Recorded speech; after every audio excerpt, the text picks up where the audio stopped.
The most helpful lessons come from personal experience, but people don't get to learn those lessons if the people that have those experiences don't share them. Secrets don't help anybody. In today's episode, I'm going to walk you through step by step through a framework that will teach you how to share your story. The story of your ups, the story of your down, the story of your crises, so that you can help inspire and motivate other people.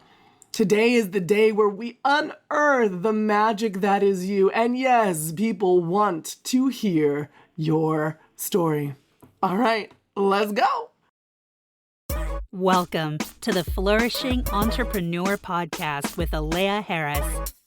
If you're looking for actionable ways to overcome communication and differentiation challenges by sharing radically authentic stories, you are in the right place. Listen in and learn how to stand in the power of your unique narrative to transform your personal life, business, and workplace culture.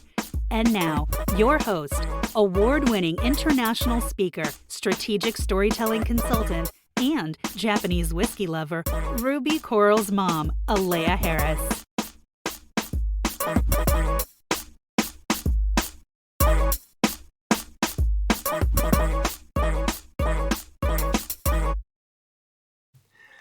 It's so funny to me because at this point in time, I've helped many a person go through and share their stories. And each and every single one of them say, yeah, but do people really want to hear my story?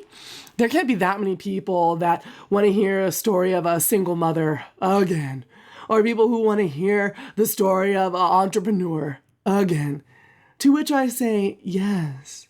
People want to hear your story because it's not that they need to hear yet another entrepreneur story or another single mother story, but they need to hear from you particularly how you overcame and the lessons that you learned so that they can overcome a similar situation or one that has a related moral.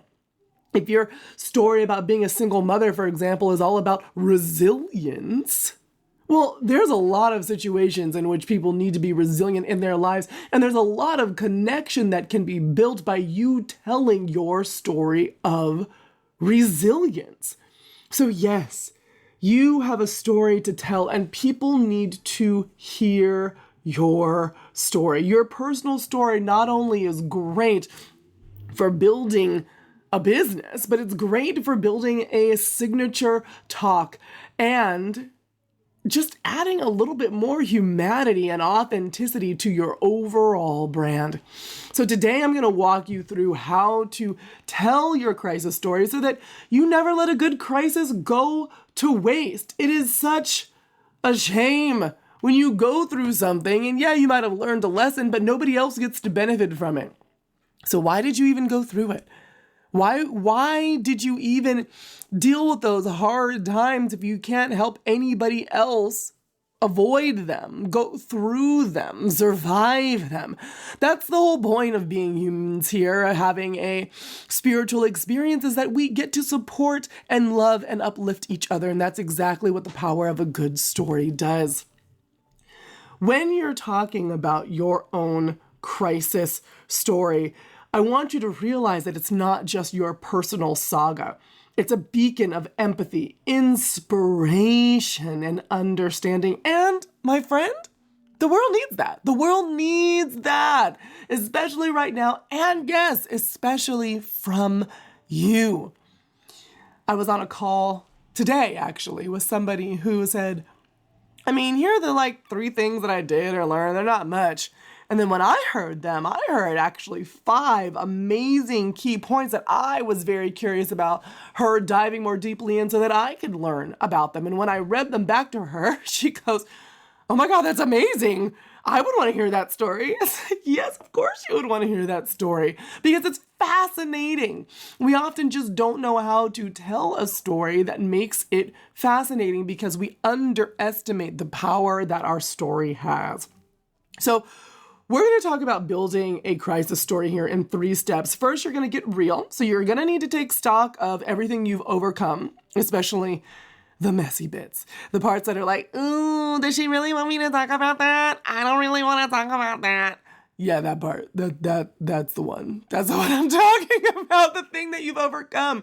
The thing that you can dig deep in. The thing that you say, oh, that makes me slightly uncomfortable, but I've also been feeling the urge and the push to talk about it, and I've been avoiding it. That's the thing. That's the thing right there. The thing that just came into your mind, that story, that's the one we're talking about. After we get real, we're going to get clear. We're going to dive into that crisis and pull the lessons you've learned or the moral, because that's the whole point of you telling the story. That's why you're going to be of service. It's almost like the first part of the actual details of the story are just ramping up to get me to the moral so I know why I'm listening to you. And the third thing we're going to do is get connected. We're going to mold these experiences into a narrative using clear storytelling tools and techniques. Just a note, we're going to tell stories. You're going to build a story. You're going to craft a story. It's going to be great. It's going to be wonderful. It's going to be awesome. I'm going to be excited about it. However, you need to be prepared to share the story. If it's a story that you can't yet share because it's so emotional, every time you open your mouth to think about it, talk about it, be about it, you cry, that's not the one.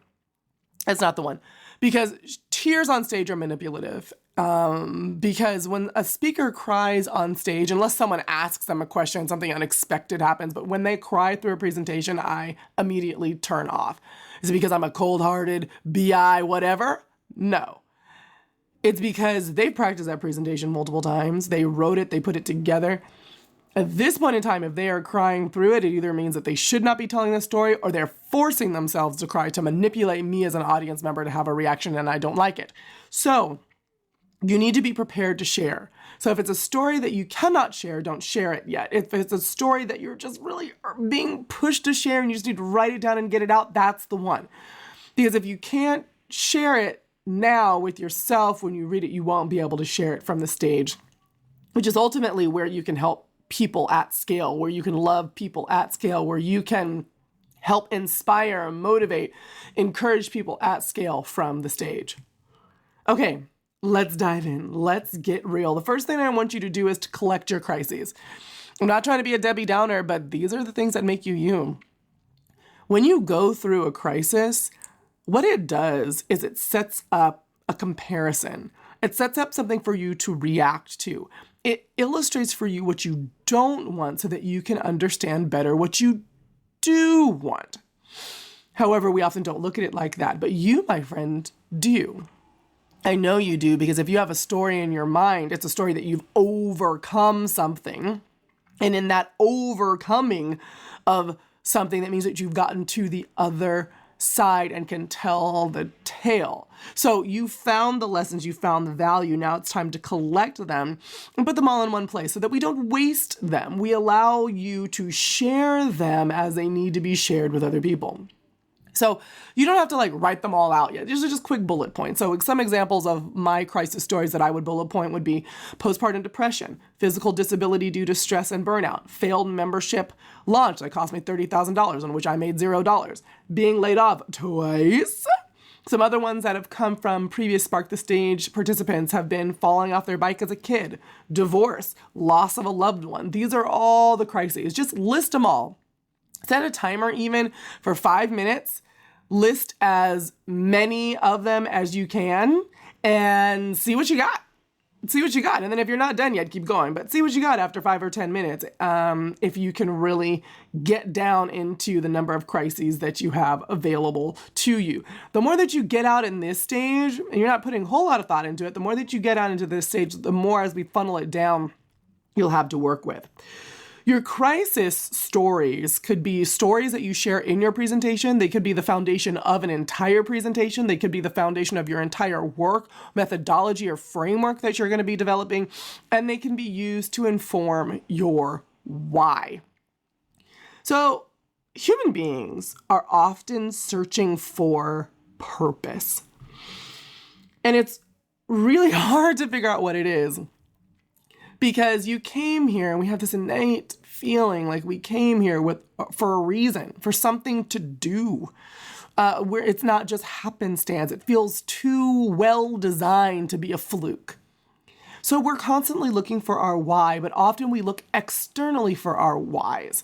And we buy things, we talk to other people, we try to see what everybody else is doing. But our whys are very internal, and they end up manifesting, if we're paying attention, throughout the crises that we live through in our lives. So as you look at your crises, you will begin to see, wow, my why is to help people realize that no matter what happens to them, they are worthy. My why is to help other people, like my why, love people into the highest versions of themselves, helping them craft their story, helping them realize that they are wonderful and beautiful and fabulous.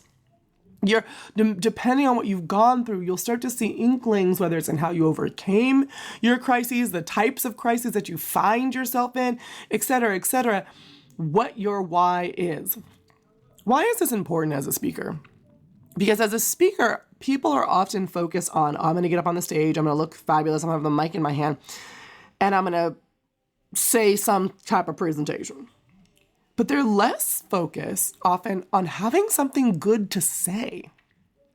When you get up on stage, if you are hypothetically a financial planner, you think you're getting up on stage to let people know all about the 401ks, the IRAs, the savings, the insurance, and all of that loveliness. That's what you think you're getting up on stage to do. And if that's all you get up on stage to do, you have wasted the stage. Because I could have read that in a blog post. What you should be getting up on stage to do is to make me feel something about having an IRA, a 401k, insurance, a savings plan, a budget.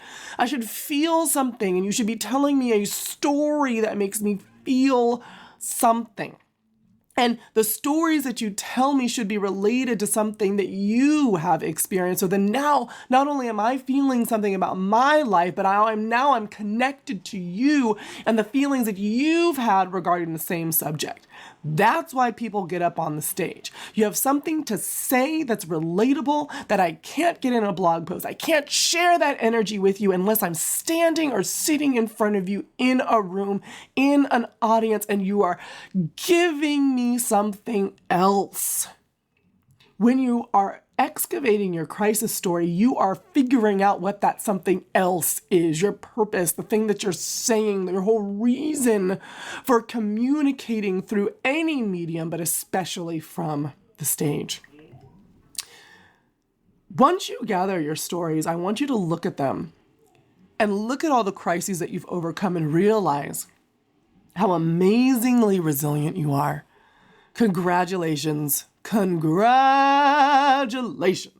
because you have endured each crisis and you're still here. You are still here to tell the story. Now, that's the getting real part. Let's get clear. Let's figure out what exactly we're saying here. Because your crises are important, not because they happened, but because they taught you something, and even more importantly, they have the ability to teach other people things. So you're going to go through your list, and I want you to pick the 3 crisis stories that jump out at you the most, and I want you to answer a couple of questions. 1, what did I learn from this experience?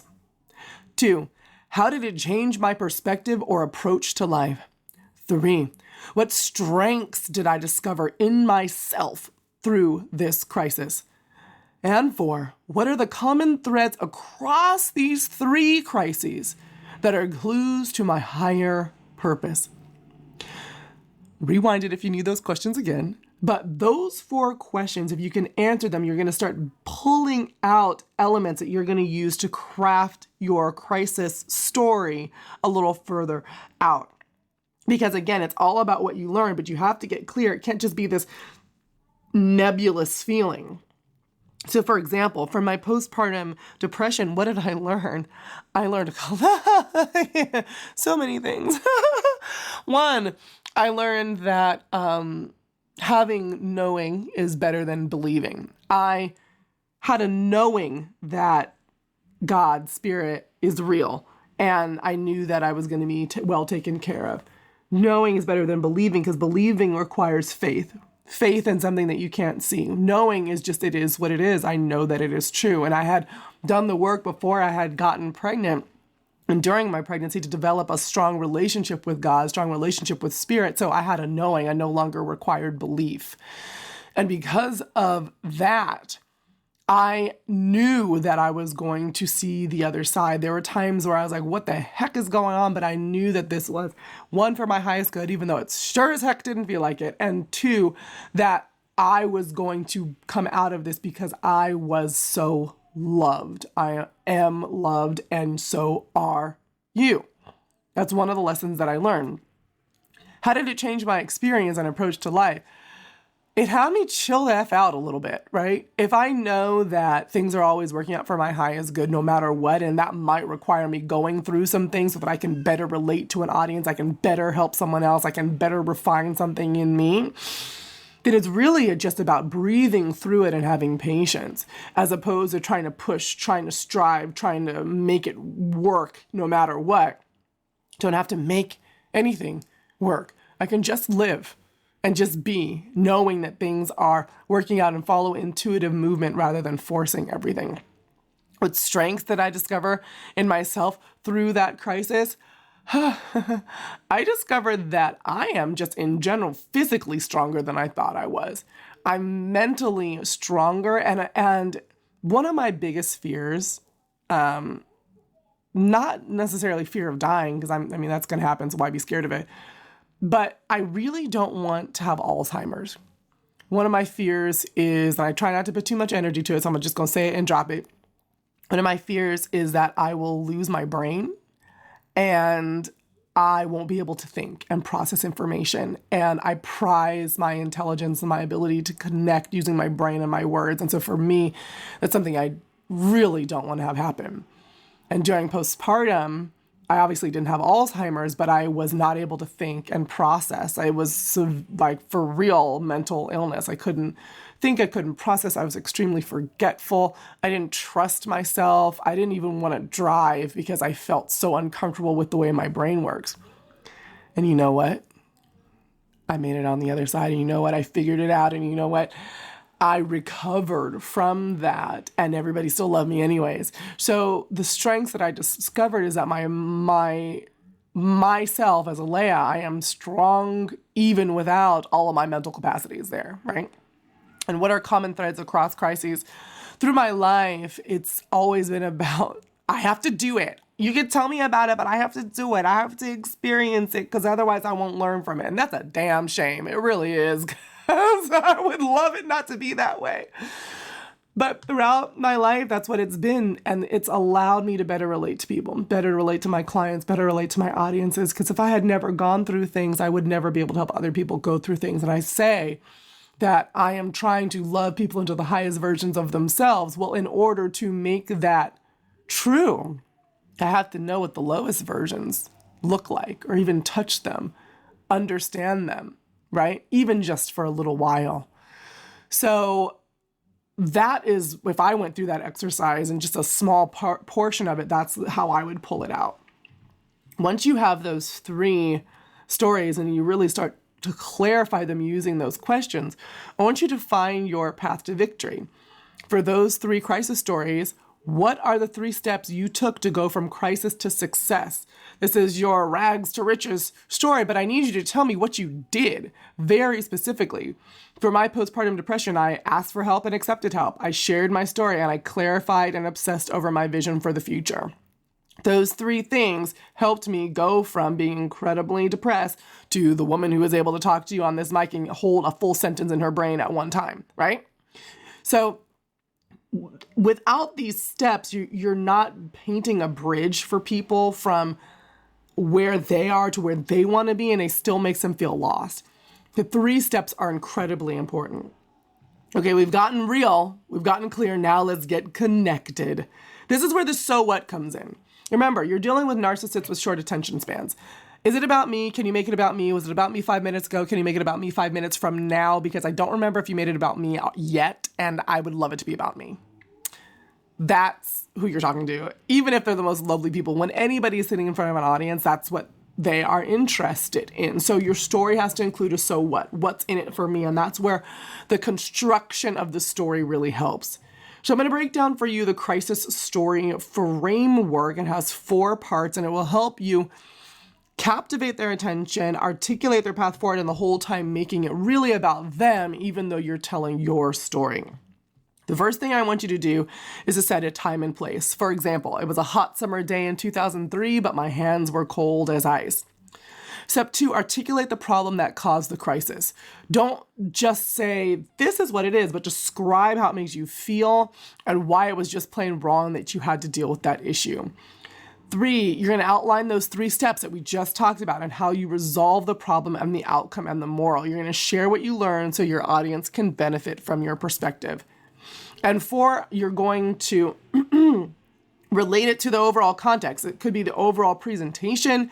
You could have it just be a key point in the presentation. You're relating it to a section of the presentation. Could be your overall brand. Whatever you do, you're relating it to the context, because otherwise it's just you talking about yourself. And as cool as that is, we need you to relate it to the person you're talking to, because otherwise it's not helpful. Let me give you an example. So step 1, setting the time and place. This is from my postpartum depression story, right? I would say I died in a cold operating room on November 7th, 2022. What does that do? It opens it up with a hook and it makes you interested, because clearly I'm not super dead because I'm talking to you right now. So you're kind of like, well, what happened? And did they bring her back to life? What is going on? And that curiosity gap that you open hooks people in and makes you ready to tell the rest of the story. Step 2, articulate the problem that caused the crisis. I would go on to say, I had just simultaneously given birth to my beautiful baby girl, Ruby Coral, and watched the woman I had become up to that point fall into darkness. Over the next 10 months, that darkness consumed me, and I slipped into the bowels of postpartum depression. I felt ashamed of my feelings, as if I was failing at the very first step of motherhood. This internal conflict was compounded by a practical crisis. As a business owner, my mental state directly impacted my work. My revenue dwindled, adding financial stress to my already heavy burden. Step 3, outline 3 steps on how you resolve the problem and the outcome and the moral. These are the 3 steps that I told you about already. I would go on to say, I was able to see my way through the darkness by doing 3 things. 1, I asked for and accepted help. 2, I shared my story. 3, I clarified and obsessed over my vision for the future. Step 4 is relate to the broader presentation context. So let's say that this was something, a story I was telling at the very beginning. That line, I died in a cold operating room on November 7th, 2022, that's the first thing that came out of my mouth when I was on stage. So then I would go and say, today I'm going to talk to you about how asking, sharing, and clarifying, the 3 steps that I told you, can help you become a more resilient entrepreneur no matter what you face. Step 1, step 2, step 3, step 4, and all of a sudden you have a story and you have captured the audience right from the beginning. They are into it. They are into it. So again, set the scene, articulate the problem, outline the 3 steps, and relate to the broader presentation context so that you can share your story. When you share your crises and challenges openly, you pave the way for presentations that are not just informative, but transformative. You're not just on that stage, just, I don't know, talking about yourself and picking your belly button lint. You are actually doing something. You're not just filling a slot between 8 and 8:45 a.m. We're going to have so-and-so come and speak. It's way more than that. It's way more than that. You have an opportunity to touch and transform the lives of other people, and you've been given the gift and the blessing of a microphone and a platform to do that. Use it to your advantage. Take it to the next level and don't just stand up there and read from some slides. So now that you've developed your story, or you're in the process of developing it, you're going to use your crisis stories, this one that you're thinking of in your head, and others to develop your signature talk. Then you're going to build your onstage confidence because you're going to have to say these stories in front of people. You'll develop your pitch so that you can get on those stages, and you're going to find strategically aligned speaking engagements that match with who you want to talk to, who you want to sell. You also are going to need to understand how to maximize your ROI from each speaking engagement, whether the organizer pays you or not. And finally, you will share your story from the stage, becoming a professional speaker, a radically authentic professional speaker. And golly, I really hope I get to be in the audience when you do.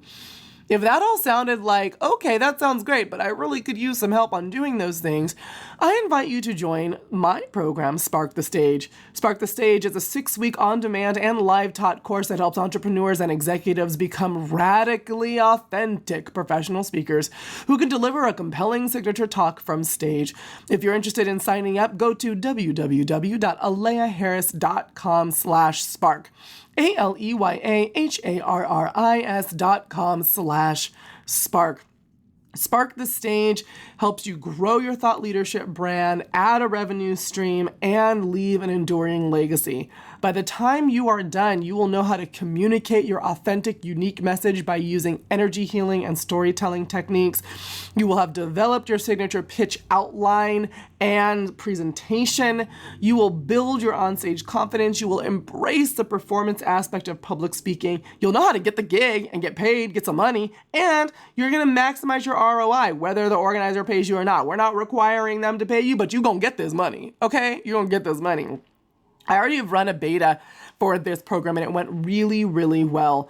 One of the students, Coquise Moore, who was based in Paris, France, is an after-school program curriculum developer and a dancer. And she said, I would highly recommend anyone aspiring to use their voice to make a difference in the lives of others to sign up for Spark the Stage because they will get all the tools they need to set them for success. Aleya left no stone unturned. She managed to lay all her cards on the table within each session, holding nothing back and sharing her approach to becoming a professional public speaker. I really appreciate that testimonial. And I mean, believe me or not, believe Coquise, she was in the program and I also can corroborate her story. I think that it was absolutely true. And I know that each and every person was able to be successful. Spark the Stage is a program that has open enrollment. And at the time of this recording, enrollment is open. So now is your chance to go and take advantage of it.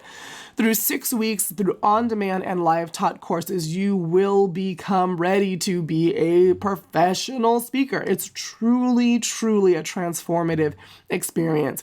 Go ahead and sign up at aleyaharris.com/spark and make your mark on the hearts and minds of your audiences.